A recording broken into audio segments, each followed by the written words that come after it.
नमस्कार दोस्तों, आज के हमारे इस वीडियो में हम आपके लिए संकष्टी चतुर्थी की व्रत कथा लेकर आए हैं। एक समय की बात है, किसी नगर में एक देवरानी और जेठानी रहते थे।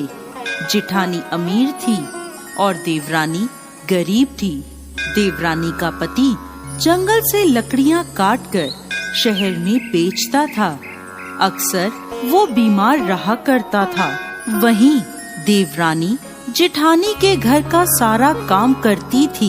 बदले में जेठानी बचा हुआ खाना, पुराने कपड़े आदि उसे दे देती थी, जिससे देवरानी का परिवार चल रहा था। माघ के महीने में देवरानी ने तिल चौथ का व्रत किया। 5 रुपए के तिल व गुड़ लाकर तिलकूटा बनाया। पूजा करके तिल चौथ की कथा सुनी और तिलकूटा छीके में रख दिया और सोचने लगी, चांद उगने पर तिलकूटे का भोग लगाकर ही कुछ खाऊंगी। कथा सुनकर वो अपनी जेठानी के घर चली गई।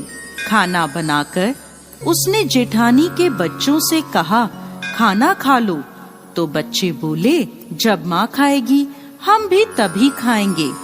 फिर उसने अपनी जेठ से खाना खाने को कहा तो वह भी बोले, मैं अकेला नहीं खाऊंगा, सबके साथ ही खाऊंगा। जेठानी ने देवरानी से कहा, आज तो घर में अभी तक किसी ने खाना नहीं खाया, मैं तुम्हें पहले खाना कैसे दे दूं? तुम कल सुबह जल्दी ही बचा हुआ खाना ले जाना। देवरानी के घर पति और बच्चे सभी आस लगाए बैठे थे कि आज तो त्योहार है, माँ आएगी तो पकवान आदि खाने को मिलेंगे। परंतु जब बच्चों को पता चला कि आज तो सूखी रोटी भी नहीं मिलेगी, तो बच्चे रोने लगे। उसके पति को बहुत गुस्सा आया। कहने लगा, सारा दिन काम करके 2 रोटी भी नहीं ला सकती तो काम करने का क्या फायदा? ऐसा कहकर गुस्से में उसने अपनी पत्नी को कपड़ा धोने के डंडे से मारा। डंडा टूट गया तो उसने उसे पट्टे से मारा। वो बेचारी गणेश जी महाराज को याद करती रोती रोती पानी पीकर सो गई। उस दिन गणेश जी महाराज उसके सपने में आए और बोले, धोवना मारी, पाटा मारी, सो रही है या जाग रही है? वो बोली, कुछ जाग रही हूँ, कुछ सो रही हूँ। तब गणेश जी बोले, मुझे भूख लगी है, कुछ खाने को दो। तब वह बोली, क्या दूं? मेरे घर में तो अन्न का एक दाना भी नहीं है। थोड़ा सा पूजा का तिलकूटा छीके में पड़ा है, आप वो खा लें। तिलकूटा खाकर गणेश जी बोले, धोवना मारी, पाटा मारी, निपटाई लगी है, कहाँ निपटूं? वो बोली, ये पड़ा घर, जहाँ इच्छा हो निमट लो। फिर गणेश जी बोले, अब कहाँ पोछूं? तो वह गुस्से में बोली, कब से तंग कर रहे हो, मेरे सर पर पोछो और कहाँ पोछोगे? सुबह जब उसकी नींद खुली तो वो हैरान रह गई। उसका पूरा घर हीरे मोतियों से जगमगा रहा था। उसके माथे पर हीरे मोती जगमगा रहे थे। उस दिन वो जेठानी के यहाँ काम करने नहीं गई। काफी देर राह देखने के बाद जेठानी ने अपने बच्चों को चाची को बुलाने भेजा। उसने सोचा, कल खाना नहीं दिया इसलिए देवरानी बुरा मान गई है। बच्चे बुलाने गए और बोले, चाची चाची चलो, अब तुम अपनी माँ को मेरे यहाँ काम करने भेज दो। बच्चों ने घर जाकर अपनी माँ को सारी बात बताई कि चाची का घर हीरे मोतियों से जगमगा रहा है। जेठानी दौड़ती हुई देवरानी के घर पहुँची और बोली, ये सब कैसे हुआ? देवरानी ने गणेश जी महाराज की सारी लीला जेठानी को बता दी। घर लौटकर जेठानी अपने पति से बोली, आप मुझे धोवने और पाटे से मारो।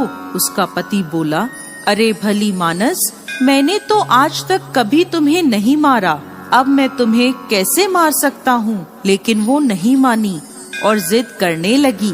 मजबूरन उसके पति ने उसे खूब मारा। जेठानी ने खूब सारा घी डालकर चूरमा बनाया और छीके में रख कर सो गई। रात को चौथ विनायक जी सपने में आए और बोले, भूख लगी है, क्या खाऊं?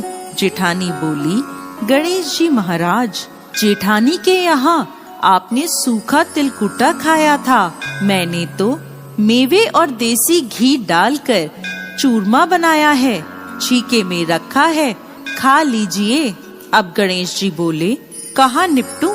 जेठानी बोली, उसके यहाँ तो टूटी फूटी झोपड़ी थी, मेरे यहाँ तो महल है, जहाँ चाहे निमट लें। अब गणेश जी पूछते हैं, अब इसे कहाँ पोछूं? जेठानी बोली, उसका तो गंदा सा माथा था, मैंने तो चमेली का तेल लगाया है, मेरे माथे पर पोछिए।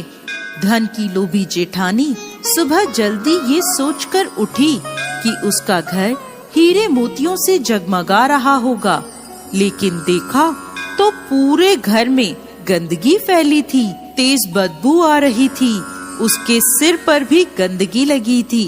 वो बोली, हे गणेश जी महाराज, ये आपने क्या किया? मुझसे रूठे और देवरानी पर टूटे। जेठानी ने सफाई करने की बहुत कोशिश करी, परंतु गंदगी और फैलती गई। जेठानी के पति को जब ये मालूम चला तो वो बहुत नाराज हुआ और बोला, तेरे पास सब कुछ था, फिर भी तेरा मन नहीं भरा, देख ये तेरे लालच का नतीजा है। परेशान होकर जेठानी गणेश जी महाराज से विनती करने लगी, माफी मांगने लगी। गणेश जी बोले, देवरानी से जलने से और धन के लोभ में तुमने जो किया ये उसका नतीजा है।